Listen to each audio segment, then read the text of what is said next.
निरान्तस्य ज्ञानञ्जनशलाकया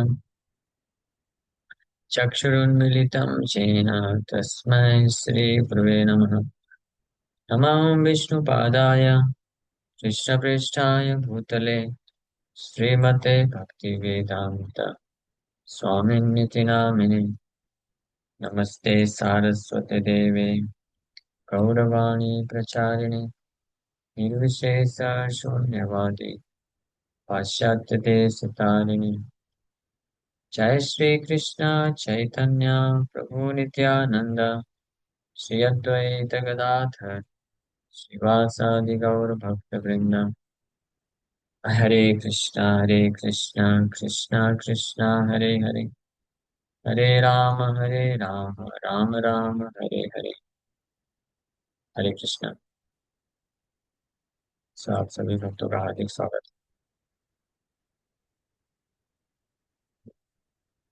तो हम लोग चर्चा कर रहे हैं श्रीमद् भगवद गीता एक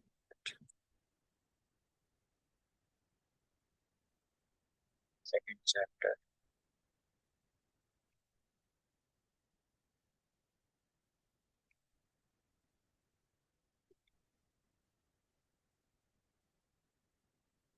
हरे Krishna Krishna Krishna Krishna, Hare Ram Hare Ram Ram Ram Hare Hare. Bhagavad Gita second chapter text 45। त्रैगुण्य विषया वेदा निस्त्रैगुण्य भवार्जुन ये द्वन्द्वो नित्यसत्त्वस्थो निर्योगक्षेममात्मवान्।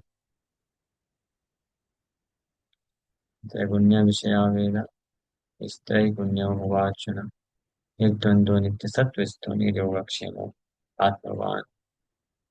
The Vedas deal mainly with the subject of the three modes of material nature. O Arjuna, become transcendental to these three modes, be free from all dualities, free from all anxieties for gain and safety, and be established in the self. त्रैगुण्य विषय वेदा, वैदिक शास्त्र जो है वो तीन गुणों पे आधारित है। तीन गुण रजोगुण सतोगुण तमोगुण। ये जितने भी वैदिक कार्यकलाप हैं वो मोरलेस तीन गुणों के कार्यों को प्रमोट करते हैं। और भगवान कृष्ण अर्जुन को यहाँ पे रिक्वेस्ट कर रहे हैं कि इन तीन गुणों से युक्त वैदिक इंजंक्शन, इससे ऊपर उठो Arjun. Be free from all dualities and free from all anxieties for gain and safety. Be established in the self. त्रैगुण्य विषया वेदा निस्त्रैगुण्य। तो हम लोग लास्ट टाइम इस श्लोक पर चर्चा किए थे, स्पेशली ये शब्द जो है निस्त्रैगुण्य, निस्त्रैगुण्य या निर्गुण्य, ये दोनों एक ही बात है। निर्गुण भगवान को भी कई जगह निर्गुण्य निर्गुण बताया गया है, और निस्त्रैगुण्य द सेम थिंग। निस्त्रैगुण्य बोलिए या निर्गुण निर्गुण्य बोलिए। ये निस्त्रैगुण्य का अर्थ क्या है कि तीन गुणों के ऊपर या तीन गुणों के अलावा, going beyond three modes of material nature, भव अर्जुना बिकम। तो निश्चित रूप में भगवान अर्जुन को तो ये नहीं बोलना चाह रहे हैं कि निस्त्रैगुण या निर्गुणा बन करके अपना अस्तित्व खत्म कर लो, निराकार हो जाओ, हाँ, अस्तित्व विलीन कर लो। निस्त्रैगुण्य भव अर्जुना मतलब अपनी ये जो चेतना को आध्यात्मिक स्तर पे लेके जाओ, लेकिन कार्य करो अर्जुन। अर्जुन को भगवान निस्त्रैगुण्य बनने के बाद भी कार्य में लगाए, हाँ, डिवोशनल एक्टिविटी में लगाए। Arjun did devotional fighting, not emotional fighting, material fighting. पहले अर्जुन मंडेन फाइटिंग करने के लिए करने से मना कर रहे थे।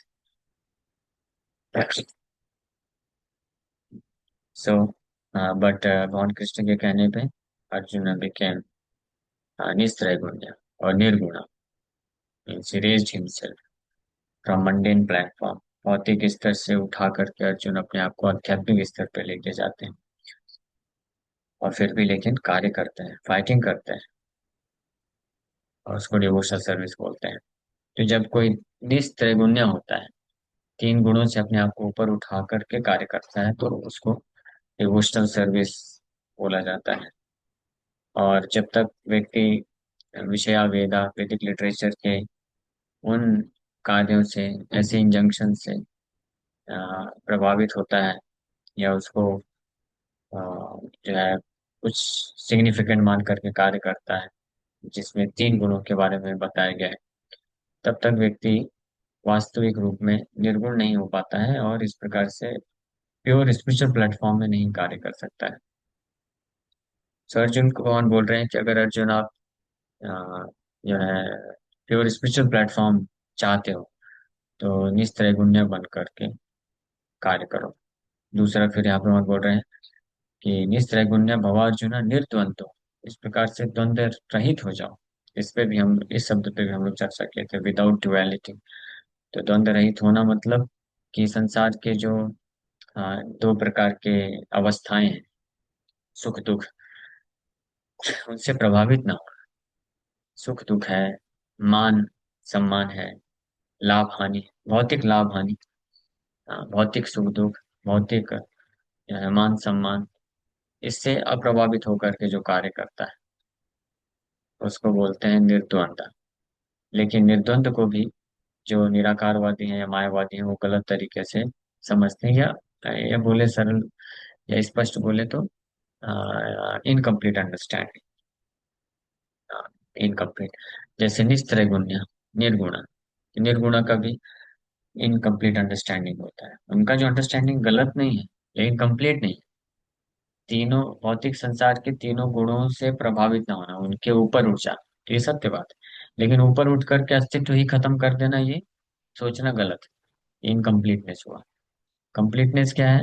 कि तीन गुणों से ऊपर उठ करके आध्यात्मिक स्तर पे कार्य करना। तीन गुण मतलब भौतिक स्तर पे रह के कार्य करना, हाँ, उसको बोलते हैं तीन गुण।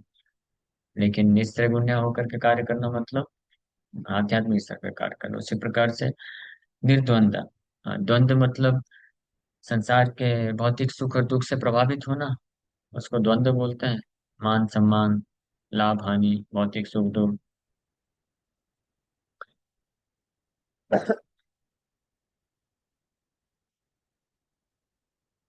सो उसको बोलते हैं द्वंद्व।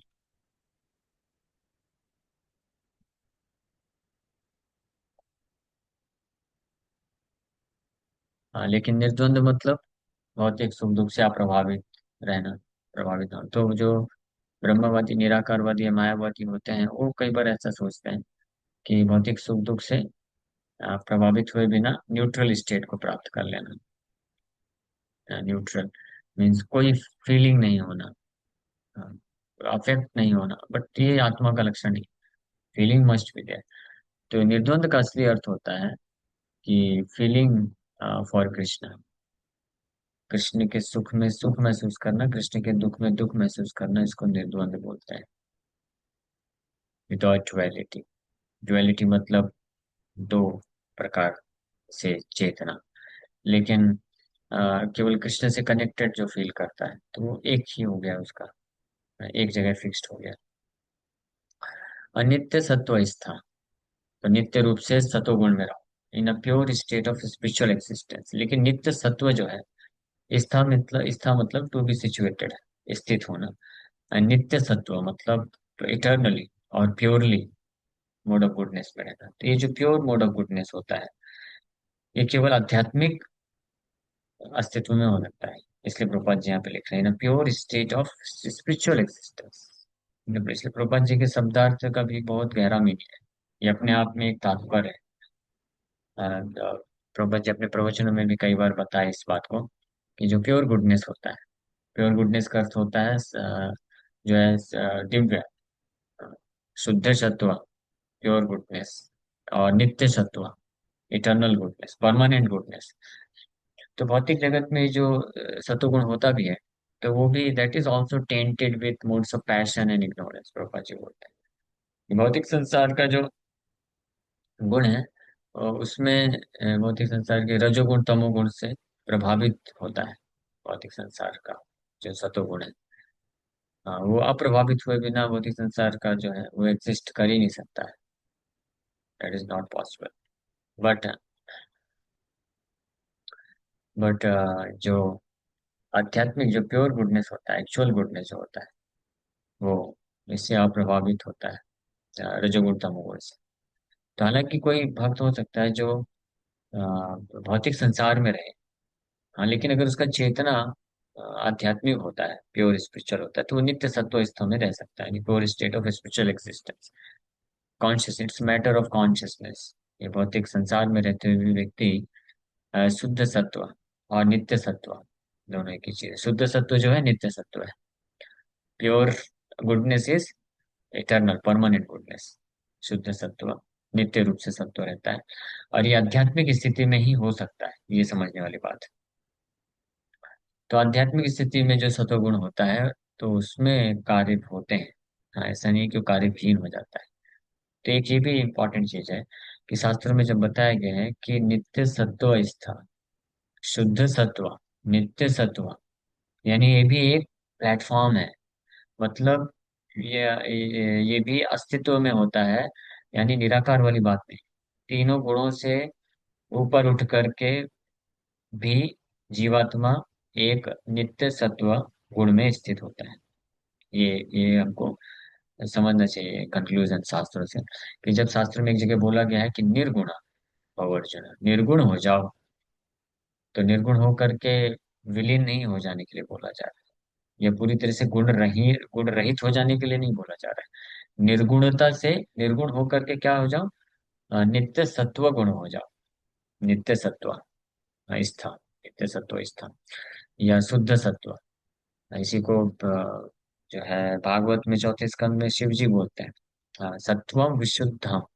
हाँ, सत्वम विशुद्धम संतितम, यही हते वसुदेव संतितम, ऐसे करके श्लोक है, एग्जैक्ट श्लोक। जो वसुदेव स्थिति उसको बोलते हैं, आध्यात्मिक स्थिति। सत्वम विशुद्धम वसुदेव संतितम, known as Vasudeva. Spiritual platform को वसुदेव बोलते हैं। और उसी प्लेटफॉर्म में भगवान कृष्ण का साक्षात्कार होता है। सिर्फ कृष्ण को रियलाइज किया जा सकता है नित्य सत्व गुणों में। तो ना तो कृष्ण का कोई साक्षात्कार प्राप्त कर सकता है तीन गुणों के स्तर पे प्लेटफॉर्म में काम करने पे। तीन गुणों के स्तर में अगर कोई रहेगा, अस्तित्व में तीन गुणों के अस्तित्व में रहेगा, तभी कृष्ण को समझ नहीं सकता, साक्षात्कार नहीं प्राप्त कर सकता है। और अगर कोई निर्गुण होकर के गुण रहित हो जाए, गुण विहीन हो जाए, विलीन हो जाए, गुण विहीन या गुण विलीन, विहीन, यानी जो है विलीन हो जाए ब्रह्म में, अपने आप को सोचे कि यार क्या बोलते हैं उसको, विदाउट एनी क्वालिटीज, तो भी कृष्ण को रियलाइज नहीं कर सकता है।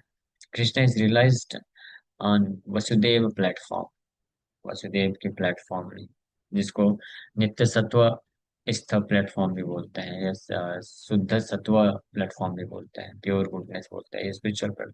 और ये जो होता है, ये चिन्मय होता है, चिन्मय एग्जिस्टेंस होता है। संधिनी शक्ति, दूसरा संधिनी शक्ति, संवित शक्ति और अलादनी शक्ति। तो ये संधिनी शक्ति के प्रभाव में होता है। जो three modes of material nature है, सतोगुण रजोगुण तमोगुण, ये भगवान की बहिरंगा शक्ति के प्रभाव में होता है। दुर्गा शक्ति, बहिरंगा शक्ति, या ये भौतिक शक्ति, भौतिक प्रकृति, सेपरेटेड एनर्जी, इंफीरियर एनर्जी भगवान बोले, परा प्रकृति अपरा प्रकृति। अपरा प्रकृति जो कि जिसमें कॉन्शियसनेस नहीं, जो असत है, असत असत, अचित, निरानंद। और वहीं जो संदिनी शक्ति जो है आध्यात्मिक जगत है, तो संदिनी शक्ति आध्यात्मिक जगत संदिनी शक्ति के प्रभाव में कार्य करता है। तो वो सत, चित और आनंद में होता है। हाँ, ये कुछ ये टेक्निकल चीज हम लोग डिस्कस कर रहे हैं, तो इसको लेकिन ध्यान से सुन के समझना चाहिए, ये बहुत इंपॉर्टेंट है ये डिस्कशन है। इसको टेक्निकल है, और ये सब समझने में भारी पड़ रहा है, बोरिंग है, ये सब नेग्लेक्ट मत करिए। सिद्धांत है, सिद्धांत बोले चित्त न करा आलस, यह इत है कृष्ण सुदृढ़ मानस। कबीरा जो संग बोलता है, अगर कृष्ण के प्रति सुदृढ़ मानस विकसित करना चाहते हैं, अपनी चेतना को बहुत अच्छे तरीके से शुद्ध रूप में विकसित करते हैं, तो हमको ये अलग अलग जो प्लेटफॉर्म है इसको अच्छे से समझ लेना चाहिए। ये तो भगवान क्यों बोल रहे हैं यहाँ सब। हाँ, डायरेक्ट अर्जुन को बस ये बोल देना चाहिए था, अर्जुन तुम शरीर नहीं हो, आत्मा, चुपचाप फाइट करो।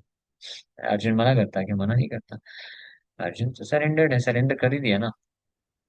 सातवें श्लोक में इसी अध्याय के अर्जुन ने क्या बोला, भगवान मैं आपको सरेंडर करता हूँ, आप अब मुझे बोलिए क्या करना, मैं करूंगा। तो भगवान डायरेक्ट बोल सकते थे, देखो अर्जुन तुम शरीर नहीं आत्मा हो और आत्मा मेरा अंश है, तुम अब चुपचाप फाइटिंग करो। नहीं, लेकिन भगवान डिटेल में जाके बोल रहे हैं, ये तीन गुणों से युक्त वैदिक शास्त्र के इंजंक्शन से प्रभावित मत हो जाओ अर्जुन। हाँ, इनसे ऊपर उठो, निस्त्रय गुण्य भव अर्जुना। इससे ऊपर उठो और और अपने आप को निर्द्वंद रहते हुए, यानी भौतिक सुख दुख, मान हानि, मान सम्मान से मत प्रभावित हो, और नित्य रूप से सतोगुण में रहते हुए अ, जो है अपने आप को स्टैब्लिश करो। आत्मवान, आत्मवान, निर्योगक्षेम। निर्योगक्षेम मतलब योग एंड क्षेम। योग मतलब गेन एंड क्षेमा मतलब समथिंग, सम लॉस। तो ये द्वंद्व से ही संबंधित है, द्वंद्व का ही एक दूसरा प्रकार है योगक्षेम। ये गीता में भगवान दूसरी जगह बोले योगक्षेमम वहाम्य। हाँ, तो बट कृष्ण जो वहां पे योगक्षेमम वहाम्य हम बता रहे हैं, बात कर रहे हैं, वो स्पिरिचुअल बात कर रहे हैं, आध्यात्मिक, वो भी निर्योगक्षेमम है। ये ध्यान में। यहाँ पे जो बोल रहे हैं योगक्षेमम जो आया है, योगा एंड क्षेम, ये gain and protection of material existence, भौतिक लाभ और भौतिक जो सुरक्षा है, प्रोटेक्शन, और उसके बारे में बोल रहे हैं। तो उससे ऊपर उठ जाओ, निर्योगक्षेम मतलब free from ideas of material gain and protection. हमारा वास्तविक जो योगक्षेम है, मीन्स वास्तविक लाभ और सुरक्षा है, वो कृष्ण कॉन्शियसनेस का है। इस बात की व्याख्या प्रभुपाद जी इस योगक्षेमम शब्द की व्याख्या बड़े सुंदर तरीके से उस श्लोक में करते हैं, जहाँ पे भगवान बोलते हैं, अनन्यास चिंतयन्तो मां ये जना परिपासते तेषां नित्ययुक्तानां योगक्षेमं वहाम्यहम्। हाँ, आप में से कई भक्तों ने ये श्लोक सुना होगा, परिचित होंगे। कौन कौन ये श्लोक सुने हैं या परिचित है, जानते हैं? आप में से है कोई सुना है ये श्लोक, योगक्षेमं वहाम्यहम्? इसके पीछे एक बहुत अच्छी कथा भी आती है, गीता पंडा की, जो भगवान जिसके घर में भेजते हैं। किसी ने नहीं सुना ये श्लोक? बहुत फेमस श्लोक है, नहीं सुने? सिद्धार्थ, योगक्षेमं वहाम्यहम्, कृष्ण से कि मैं, मेरे जो अनन्यास अनन्य भाव से जो मेरा चिंतन करते हैं, सेवा करते हैं, भजन करते हैं, तो उनके पास जो होता है मैं प्रोटेक्ट करता हूँ, और जो नहीं होता है वो लाके देता हूँ। तो ये आध्यात्मिक प्रोटेक्शन और आध्यात्मिक लाभ की भगवान बात करते हैं। तो ये चीज यहाँ पे भी है। ये निर्योगक्षेमम, अर्जुन आप ये भौतिक विचारधारा से अपने आप को मुक्त करो। तो ये सब पॉइंट, और फाइनली आत्मवान। ये आत्मवान का और हम लोग विस्तार से चर्चा कल के क्लास में करेंगे, लेकिन उससे पहले मैं वापस से रिकैप करना चाहता हूँ कि ये सब पॉइंट भगवान यहाँ पे चर्चा क्यों कर रहे हैं इस श्लोक में। क्योंकि अगर आपको याद होगा, तो पिछले श्लोकों में भगवान ने ये वर्णन किया कि जिन लोगों की चेतना वैदिक शास्त्रों के प्रलोभन देने वाले वाक्यों को सुन करके प्रभावित हो जाते हैं, ऐसे ऐसे जो कामात मन स्वर्ग पर, those who lusty after sense enjoyment, स्वर्ग, हेवनली हैप्पीनेस, स्वर्गीय सुख को प्राप्त करने के लिए जो कामुक होते हैं, वो लोग वैदिक शास्त्र के ऐसे प्रलोभन देने वाले वचनों को ही इसका एकमात्र लक्ष्य समझते हैं, वैदिक शास्त्रों का और जीवन का एकमात्र यही लक्ष्य समझते हैं। और ऐसे लोग जो है भोग ऐश्वर्य गतिम प्रति, भोग ऐश्वर्य को ही अपने जीवन का असली लक्ष्य मानते हैं, गतिम मतलब लक्ष्य मानते हैं। और उसके लिए क्रिया विशेष बहुलाम, अनेकों प्रकार के पॉम्पस एक्टिविटी, अनेकों प्रकार के बहुत ही ये यज्ञ करते हैं, संस्कार करते हैं, इसमें बहुत खर्चा भी करते हैं, पूरा दिल लगा के करते हैं। उसके पीछे उद्देश्य क्या होता है? कामात्मना स्वर्ग परा, इस उद्देश्य की पूर्ति के लिए। तो ऐसे लोग कभी भी व्यवसायत्मिक का बुद्धि विकसित नहीं कर सकते हैं। ये डिस्कशन चल रहा है। वैचारिकों बुद्धि अगर डिस्कस डेवलप करना चाहते हो अर्जुन, तो then you must become free from these dualities. निस्त्रैगुण्य अर्जुन, निस्त्रैगुण्य अ, होना चाहिए, निर्द्वंद होकर के नित्य रूप से सत्वस्थ, नित्य सत्वस्थ मतलब आध्यात्मिक, अपने आप को आध्यात्मिक तरीके से पहचान रखते हुए ही कार्य करना चाहिए, सोचना चाहिए। योगक्षेम आत्मवान, free from ideas of gain and protection and establish in the self. आत्मवान, इस प्रकार से आत्मवान रहा जा सकता है। आत्मवान, वान का अर्थ होता है possession, possess, so one should possess oneself at least. हाँ, कितनी इंटरेस्टिंग बात है, लोग इस संसार में they want to become possessor of so many things, बहुत धन संपत्ति के वान बनना चाहते हैं, धनवान। हाँ, जमीन जायदाद वान, बलवान, बुद्धिवान, लोकवान, बहुत सारे लोगों को फॉलोवर बनाना चाहते हैं। जगह है, संपत्ति है, धन है, इसके वाहन बनना चाहते हैं, वाहन मतलब पजेसर बनना चाहते हैं। लेकिन लोग आत्मवान नहीं बनना चाहते, आत्मवान ही नहीं, अपने आप को ही खो चुके हैं। हाँ, तो first of all one should possess one से, पहले अपने आप को तो पजेस करना चाहिए कि हम, मैं खुद अपने आप को तो पहले प्राप्त करूं। हाँ, अगर कोई व्यक्ति अपने आप को ही प्राप्त नहीं किया है तो व्हाट इज द यूज। हाँ, वो बाइबल में भी ये बोला गया है ना, जीसस क्राइस्ट बोलते हैं, what is the gain, uh, what is the benefit in achieving or gaining entire earth at the cost of losing one's soul। ऐसे स्टेटमेंट आपने सुना होगा कि क्या फायदा अगर किसी ने पूरा पृथ्वी जीत लिया, मीन्स सारा वान बन गया, पूरे पृथ्वी वान बन गया, धनवान बन गया, पूरे पृथ्वी के सारे लोकवान हो गया, सारी जगह जमीन जायदाद वान हो गया, लेकिन क्या नहीं हो पाया, आत्मवान नहीं बन पाया। किसी को आशीर्वाद देते हैं तो क्या आशीर्वाद देते हैं, हाँ, भाग्यवान भाग्यवती बनो, भाग्यवान बनो। और भाग्य का अर्थ उनका मतलब क्या होता है, उनका भाग्य का अर्थ यही होता है कि खूब धनवान बनो, खूब लोकवान बनो, बहुत सारे लोग आपके बन जाए, फॉलोवर हो जाए, बहुत पैसा हो जाए, नामवान, नाम ख्यातिवान बन जाओ। लेकिन कोई आज तक ये बोलता है कि आत्मवान बनो।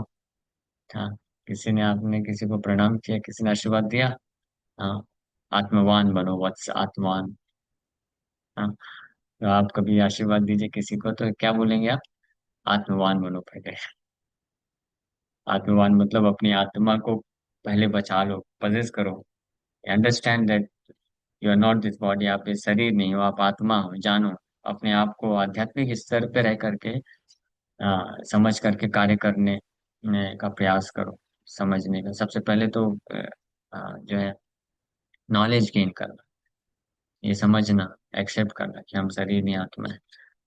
असली आत्मवान मतलब be situated in the self. यहाँ पे अपाचे ट्रांसलेशन में लिख रहे हैं वर्ड वर्ड मीनिंग में, एस्टेब्लिश इन द सेल्फ।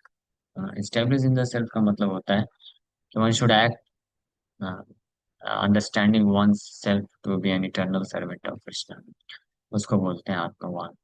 और जो आत्मवान यानी अपने आप को पजेस करते हैं, वही वास्तविक में असली मायने में क्या बोलेंगे, असली वेल्थ है उनके पास।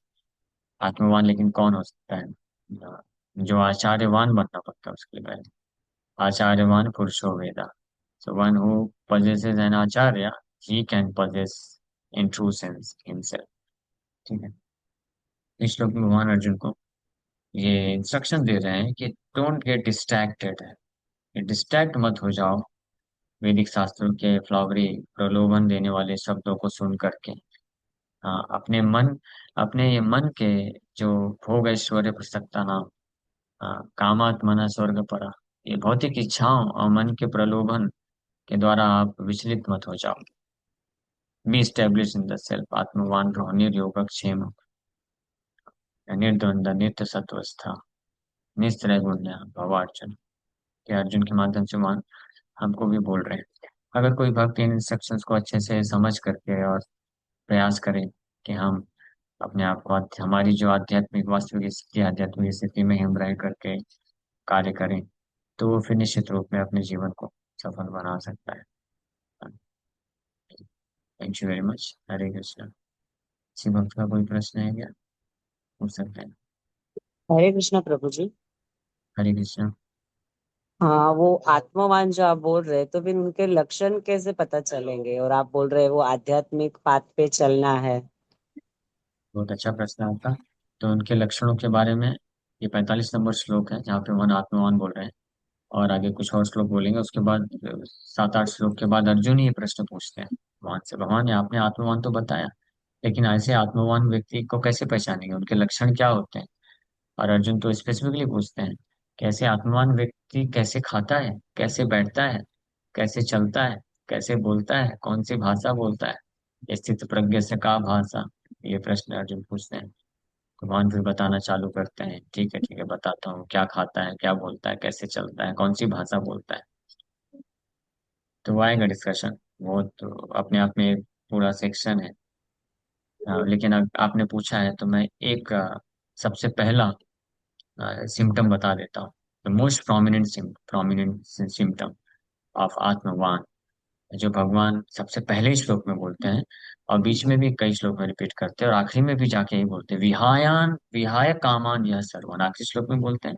और पहले श्लोक में बोलते हैं, प्रजहाति जदा कामान सर्वान पार्थ मनोगतान। अर्जुन, आत्मान व्यक्ति वो है जो प्रजहाति मतलब पूरी तरीके से अपने हृदय से उखाड़ के फेंक देता है क्या?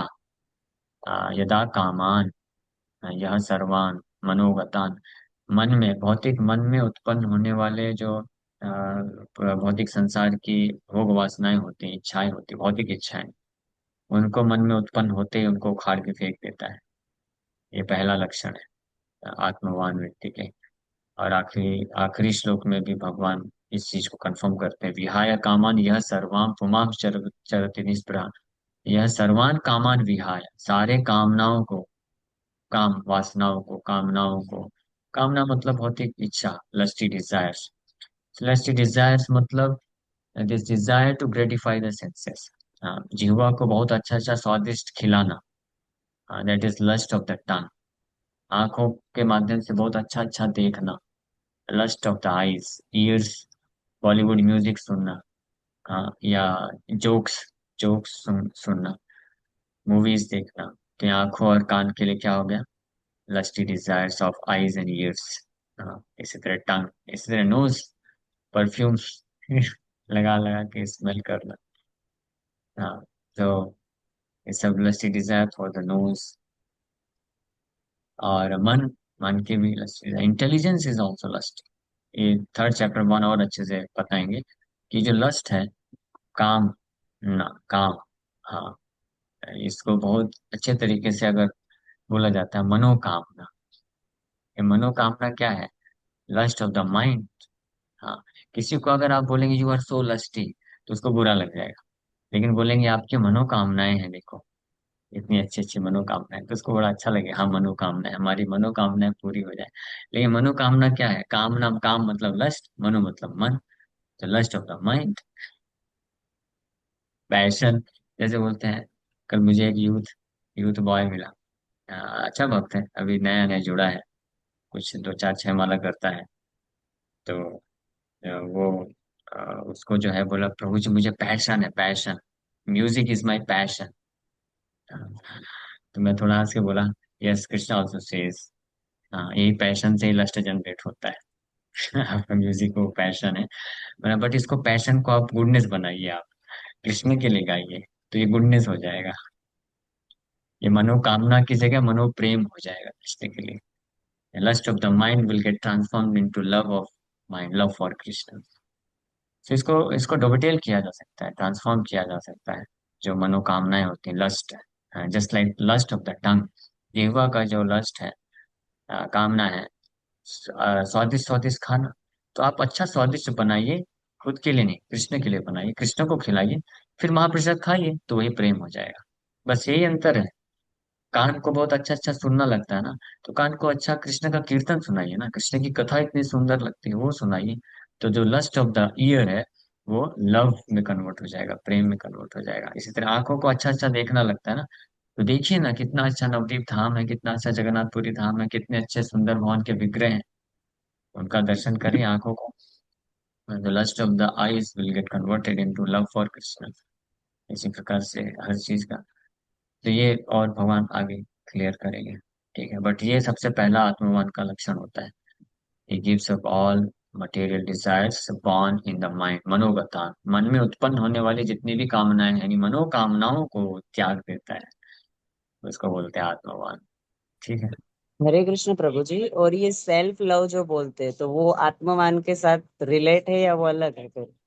हाँ, तो सेल्फ लव के पहले हमको ये समझना पड़ेगा सेल्फ है क्या। समझना चाहिए सेल्फ जो है आत्मा है, आत्मा कृष्ण का दास है, कृष्ण का अंश है। हाँ, तो कृष्ण को प्रेम करना मतलब सेल्फ लव है। हाँ, नहीं तो सेल्फ हेट्रेडनेस है। जो कृष्ण को सेवा नहीं करता है, कृष्ण का भक्ति नहीं करता है, कृष्ण को प्रेम नहीं करता है, माया को ही बस आलिंगन करता है, संसार में माया सुख को प्राप्त करना चाहता है, इसका मतलब वो आत्महा है। उसको आत्महा बोला गया। हा मतलब हत्यारा, is the killer of the soul, killer of himself. And आत्म प्रेमी कौन है, सेल्फ लव लवर कौन है, सेल्फ लव जो कृष्ण को प्रेम करता है, क्योंकि उससे वो अपने आप का उद्धार कर लेता है। जो अपने आप को फंसा देता है संसार में, वो सेल्फ लवर कैसे हो सकता है, वो तो सेल्फ किलर है। उसको बोलना चाहिए यू आर नॉनसेंस। आप बोलते हो self love, but you are self killer, अपने आप के हत्यारे हैं आप। इससे अगली कोई आपका सगा संबंधी मित्र होगा जो भक्ति नहीं करता, उसको बोलो तुम हत्यारे हो, यू आर अ मर्डरर। हाँ, अरे हत्यारा, मैं तो इतना अच्छा व्यक्ति हूँ, मैं सबको बचाता हूँ। हाँ, सबको बचाते हो, लेकिन अपने आप को मार रहे हो, क्योंकि तुम कृष्ण को नहीं भजन कर रहे हो ना। तो अपने आप को जो है नरक में भेजने का प्लान ही कर रहे हो। अपने आप को प्रेम करना सीखो, अपने आप को बचाओ, कृष्ण को भक्ति करो और सेल्फ लव करो इस प्रकार से। ठीक है, क्लियर है। ये प्रभु जी धन्यवाद।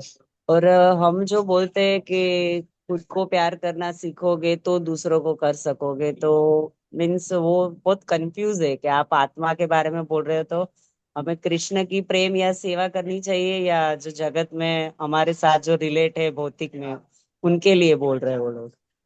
तो वो लोग तो उनके लिए बोलते हैं क्योंकि वो सेल्फ को समझते हैं, शरीर, शरीर को सेल्फ समझते हैं, इसलिए शरीर से संबंधित लोगों को बोलते हैं प्रेम करो। यही प्रेम हो गया, सेल्फ लव हो गया। लेकिन भक्त इल्यूजन, ये तो इसको इसको इल्यूजन बोलते हैं, मोह बोलते हैं। लेकिन भक्त मोह में नहीं होता, वो जानता है कि सेल्फ हमारा रियल सेल्फ है, हम कृष्ण के अंश हैं, कृष्ण के दास हैं। तो कृष्ण को प्रेम करना, कृष्ण को सेवा करना, इससे जो है हमारा जो सेल्फ है, इसका असली कल्याण होता है। इसलिए रियल सेल्फ लव है। और ऐसा जो सेल्फ लवर होता है, वह अन्य जो भ्रमित लोग हैं, जो अपने आप को इस शरीर को सेल्फ समझ करके बैठे हैं और दुख भोग रहे हैं, उनको भी उनका असली सेल्फ बताते हैं और असली सेल्फ लव करना सिखाते हैं, यानी कृष्ण को।